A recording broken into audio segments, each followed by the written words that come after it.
Alright, welcome back. Oh, we've had an exciting week or two here. Everything's good though. We're looked after by the Lord, so we're going to be alright. Welcome new subscribers, old timers. I posted a few pics on the community page about this knife I'm doing for Oz in Australia. The knife is basically complete other than a little bit of cleanup and polishing. That's no issue. What is the issue is I had to wait on some leather to come in. And to be honest with you, I've been sick, so now that I feel better and I got things rolling again, got some knives going on, things like that. If we keep the hurricanes and the tornadoes and all that away long enough for me to get something done, we'll get to getting. As you've seen in the pictures, we started this custom knife sheath right here. What I did, this is a one-off piece of leather sheath. And I set this knife up to go in a sheath that's folded like this, so that when it is complete, the snap will go over the thumb like this. So when it's all said and done, it'll have some custom stamp work and things of that nature. We're probably going to go with a brown, a light brown.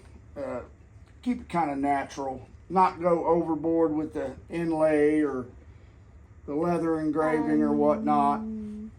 We'll keep it, pretty simple. I'd like to do a couple things. How do you get out of these? So I'll bring you back when I get everything done. What I'm going to do now is just wet it. I'm going to wet it completely down. I'll skyed it down the center. We'll take some material out of here so when I fold it over, it will have a nice clean edge.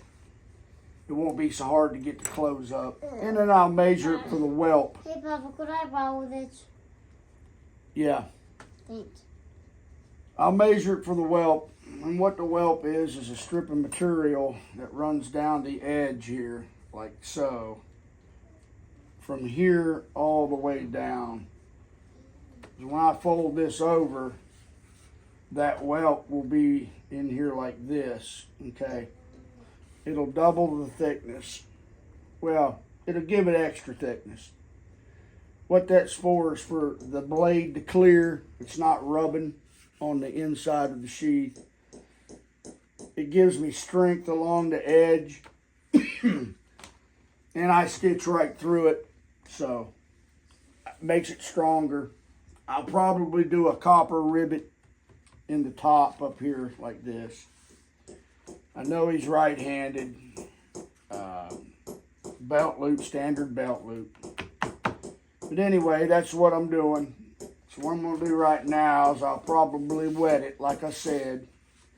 And remember, when you're wetting a piece of leather, don't just wet a little bit what you're working on. Wet the whole piece. I'll tell you why. Because when you get this leather wet, it will actually, when it dries, it will actually change color, slightly darker, even after it dries.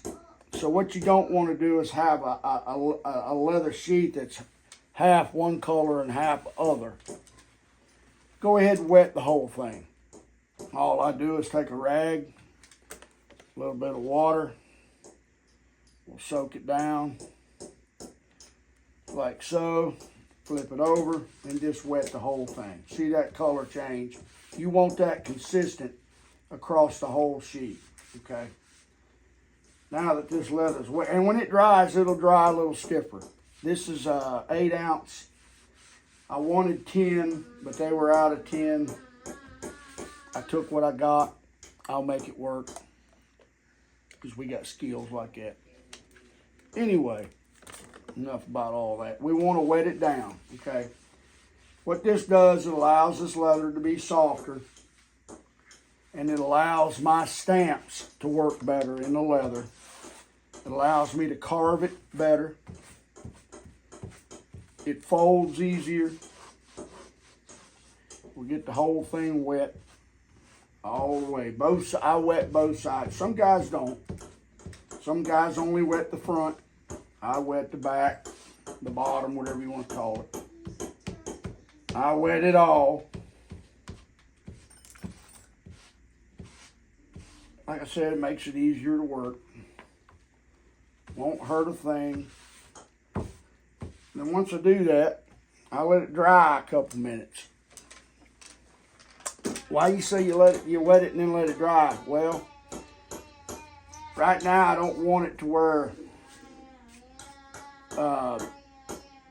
when I stamp it, if I do a misstamp, it's deep. Okay, if I was to take a stamp, let's say I've got a barbed wire pattern here. If I do a stamp in wet leather, really, really wet leather, and I get it wrong, there's no recovery. If I let it dry a little bit, my stamp is not so deep.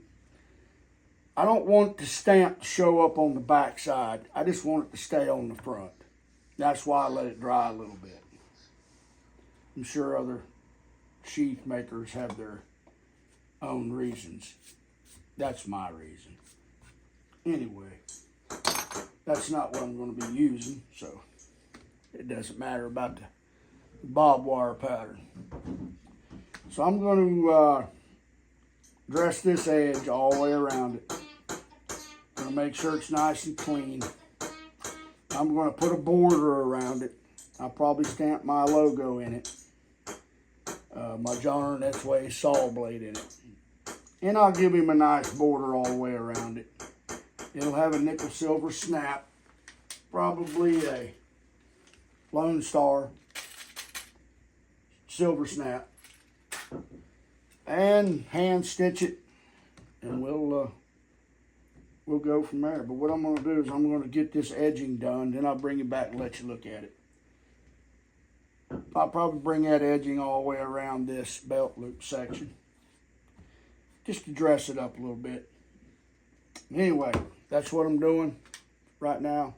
I just wanted to document it, let you know what I'm doing. I got this pattern by laying a knife on a piece of leather, okay? And then I think, well, how do I want it, the snap to be? Do I want it to be a loop around the handle with a snap on the front? Or do I want it to come over? Do I want it to come over the finger stop like this? That's what I determined. So he can flip it with his thumb and draw the knife, okay? And it pretty much lays out of the way. You can fold your finger over and hold it while it comes out. If it's around the handle, you can't fully grip the handle before you unsnap the knife. You find yourself grabbing it back here and using two hands. That way, this is a one-handed operation, see? Just like so. I can grab that knife, flip that with my thumb, and draw the knife. And that's why I do what I do there. I just wanted to let you know why I did that. Anyway, that's what we're doing. So let me get you caught up. And let me get what I'm going to do done to it. I'll bring you back and we'll look at it and we'll talk about it some more. Appreciate you. Thank you. Watch Top Knot.